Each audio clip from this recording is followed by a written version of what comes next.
Lives. Peace, peace, family.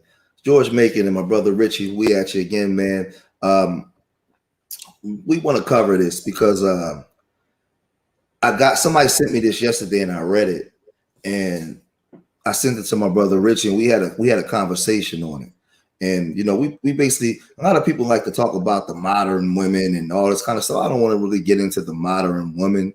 I want to get into the mindset just of a lot of our people today, our young women and our young men, in the way that they're carrying on.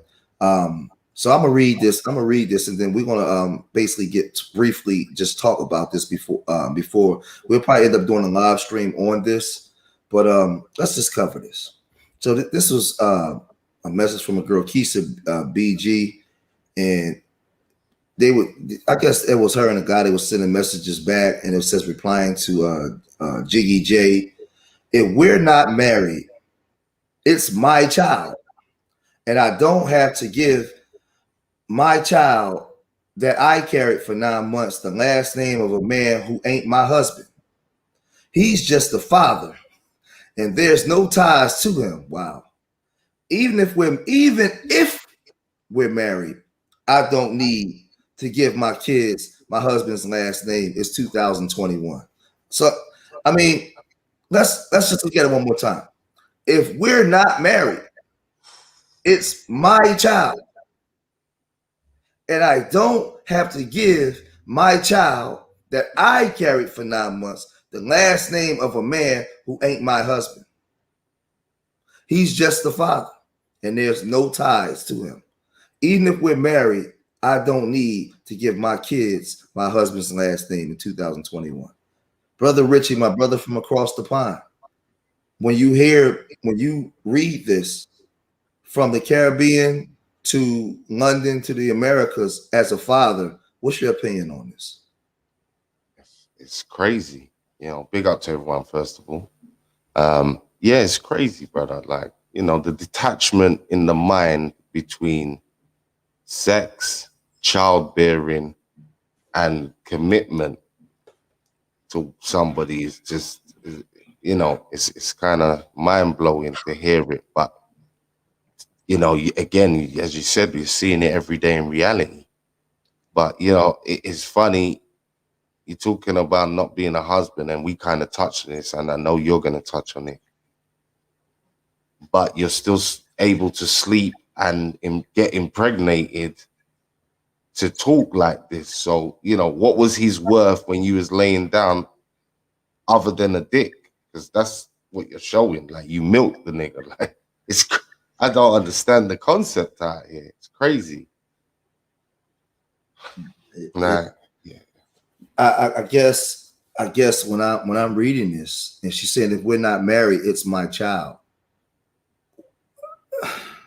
See, I'm a father of daughters, two daughters that I raised from birth to adulthood. And I always tell my daughters, it's not your baby. It's both of you, both of y'all baby. The baby has a father. You laid down and got pregnant by a man. Right. And this is why women have to have standards and be careful who they let between their legs, because this right here is nothing but pain from making bad decisions and having bad discernments in men. And now all men have to pay for most likely a bad choice that she made. So she, a lot of young girls don't have protection and direction and correction of a father. So they go out into the world and they're learning on the fly on how to deal with men. And I always tell women, the reason why you got to be picky, because you're stuck with the baby. You can't make a man be a good father or a great father. You just can't do it. So your discernment have to be extra strong. So you're going to get comments like this from a lot of disgruntled or hurt women. Like in this comment, in this message, she just made a man irrelevant. But the man that she's laying down having sex to, she's giving the greatest commitment to something that she don't even want to be, to a person that she only want to be committed to. She's not even thinking about the child. What about the child's yearning for a father? She doesn't care nothing about that, because most likely she's been abandoned. She's hurt. So when you when you see this, just the mentality, if we're not married, why are you even having a baby to a man? Why is it normal now to have the baby before you even have the commitment of a man in the first place? And see, me saying that in today's time, I'll have people to tell me I'm wrong. But I tell this to my daughters: why give the man the ultimate commitment and bring forth life from a man that you don't have the ultimate sacrifice and commitment from the start? So you already starting off wrong. Because like I said, a man can get 10,000 women pregnant in a week and run off, but you're stuck. So now the baby grows in you for 9 months, and you're not giving the last name of a man who ain't my husband. But why have the child? What about the child? He's just the father. There's no long ties to him. How is there no long ties to a person? Well, it's the devaluing of the word father that kills me. He's just a father. You know what I'm saying? Like, Richie, what if she give birth to a boy? What type of boy was she raised? What are you teaching him? What are you teaching him? What type of male structural leadership will he have when it's clearly that she has no respect for men that she will still lay down and have sex with? This is what's being said. And this is not to bash women. This is a teaching tool.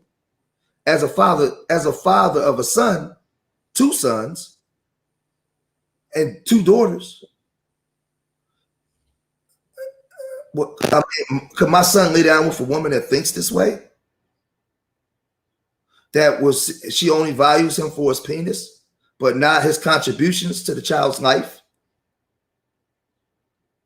And the thing is, this is not just relegated to this young girl. There's a lot of women that think like this today. There's a lot of women that think like this. The same way, Richard, we talk about black male accountability and how a lot of these boys are running around just spilling their seeds without a care in the world. They don't have a thought process of caring for families. And there's a lot of women that think like this.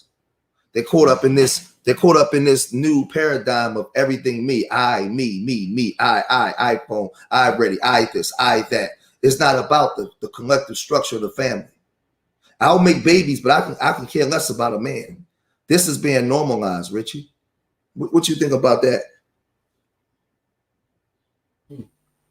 No, listen, it is being fully normalized, and that's the problem. That's why these statements can run so freely. That's why she can, as you said, from her preemptive place, say this statement. Because again, the way the statement's framed, this isn't talking about someone that's done something. This is her just laying the foundation for the already dysfunctional relationship to come.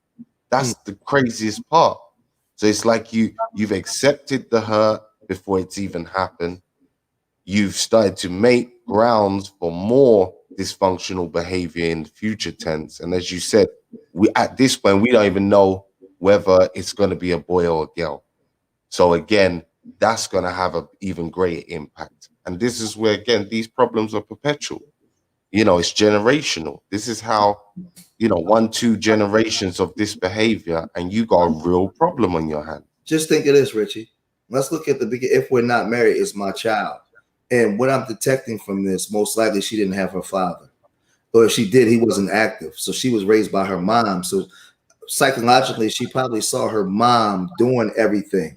So she develops in her mindset that this is my child. The father's contributions is irrelevant because she didn't see him contributing.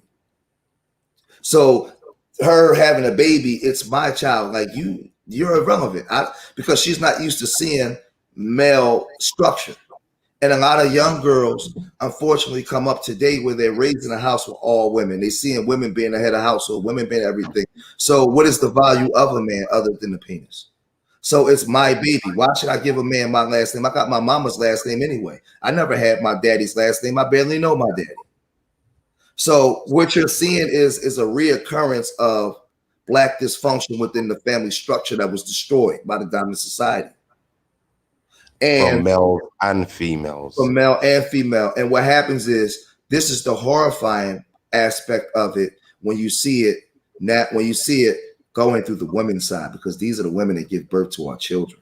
We already seen generations of destroyed men, just totally wiping out and destroy the community. Now you're seeing generations of women now coming up and speaking in this manner, and it's not a good thing. These are the mothers. These are the mothers, and these mothers are raising sons that they themselves would never date. And we gotta be able to talk about it, because in 1993, when Menace to Society came out, they called black boys what they called black boys back in '93, Menace to Society, America's Nightmare. They called That's right. they call black men America's nightmare. Now we have a thing now called the modern woman, and nobody wants to be with the modern woman. And then when I hear this, me being pro-black, me being a father, a black man of daughters, what I hear is a young girl that was raised without a father, and she doesn't psychologically understand the role of a man. She knows how to have sex to feel good, but that's the only thing of the value of a man. And when she gives birth to those children, like she said, even if I were married, I don't need to give my kids my husband's last name. It's 2021. But before you even get to that statement, you got to read everything she said prior to, even if I had a husband. Because going into having a husband, she's already totally devalue a man. And we have to really address where our young girls now are devaluing the men that they would sleep with. And you have to really start with the father. You have to start with the mother's decision on how she picked a man, because this is generationally. This is generationally passed down. And I'll leave it. I'll leave it with this. And Rich, I'll let you close us out. I'll leave it with this. We talk a lot about what fathers do, and I talk about it all day. But it's time we start talking about how our black women are affected by the black dysfunctional and the disruption of the family. We talk all day about black boys are killing each other wholesale everywhere. Black boys are not being there for their families. But how is the black woman being affected in the dysfunction of the black family? It's time we have this conversation and talk about it. Bring us home, Richie. Facts. And, I think we just got to remember this. If you want to destroy something, the best way to destroy a lineage is to go right back to the beginning. Start the beginning. You taint the process from the beginning, it taints it all the way through. And we as black people already know that the woman is the first teacher. Yeah, because that's where your child is nurturing. That's where your child is receiving unspoken information from the start. So again, let alone when that child enters the world. So, again, you can get caught up in the he said, she said shit, or you can understand again, it takes generational dysfunctionality on both levels, male and female, to keep this cycle of destruction going.